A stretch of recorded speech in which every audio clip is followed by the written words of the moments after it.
ચોમાસાની ઠંડી ઋતુમાં ખાવાની ખૂબ જ મજા પડે એવા લીલી મકાઈના ગરમા ગરમ ભજીયા જે એવા ટેસ્ટી લાગતા હોય છે કે જે તમે ચાની સાથે સર્વ કરી શકો છો, મેં તળેલા મરચાં સાથે. અને આ ભજીયાની સાથે કોઈ ચટણીની પણ જરૂર નથી પડતી. તો ચાલો બનાવવાની શરૂઆત કરીએ. એક મોટો બાઉલ ભરી અને લીલી અમેરિકન મકાઈ છે મારી પાસે ઘરે જ હું સ્ટોર કરતી હોય છે તે લીધી છે મેં. તો એને આપણે દરદરી મિક્સર જારમાં પેસ્ટ કરી દેવાની છે. તમે છીણીને પણ લઈ શકો, પણ આ ઇઝી મેથડ છે કે ફટાફટ થઈ જાય છે. તો આપણે એક સાઈડમાં એક બાઉલમાં એને કાઢી દઈએ. એની સામે આપણે મોટા 2 ચમચા જેટલો બેસન એડ કરવાનું, એકી સાથે એડ નથી કરવાનું. આદુ મરચાં અને લસણની પેસ્ટ લીધી છે. તમારે બાઇન્ડિંગ માટે જેટલું જોઈએ તેટલું જ લેવાનું છે. સાથે સ્વાદ મુજબ મીઠું એડ કરીએ અને ભજીયાનો સ્વાદ વધારવા માટે આપણે ચપટી હિંગ નાખીએ અને પિંચ જેટલી જ હળદર એડ કરવાની છે. અને બધું જ સારી રીતે આપણે અને કાપેલા ફ્રેશ ધાણા લેવાના છે.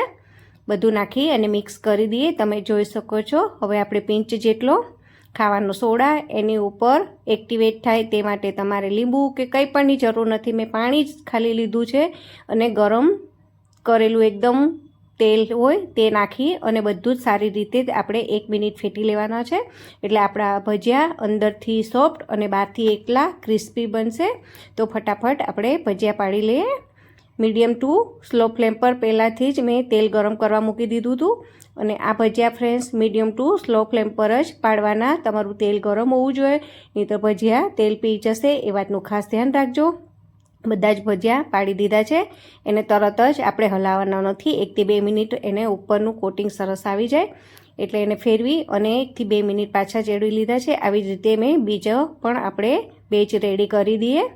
તો જેટલા સમય તેટલા આપણે પાડી દઈએ. પછી એને 1 થી 2 મિનિટ રહી અને પછી સરસ એનો થોડો ગોલ્ડન રંગ આવે ત્યારે આપણે એને ફેરવી દેવાના છે. તો આપણા બીજો બેચ સાથે સાથે મરચાં પણ એડ કરી દઈએ. આવી રીતે મરચાં તળવાથી બહાર આવી રીતે મરચાં તળશો ને ફ્રેન્ડ્સ, તો ફરસાણની દુકાનમાં મળતા હોય તેવી જ રીતે તમારા મરચાં તળાય અને રેડી થશે ને ખાવામાં ખૂબ જ ટેસ્ટી લાગશે. તો સર્વ કરી દઈએ. તો મેં લીલા મરચાં સાથે સર્વ કરેલા છે. તમે ચાની સાથે પણ સર્વ કરી શકો છો. અને આ ભજીયા એમને પણ સારા લાગતા હોય છે. આને ચટણીની કે સોસની પણ જરૂર નથી પડતી. તો તમે ઘરે જરૂરથી બનાવજો. ત્યાં સુધી મારી ચેનલને લાઇક, શેર અને સબસ્ક્રાઈબ કરવાનું ભૂલતા નહીં. ત્યાં સુધી આવજો.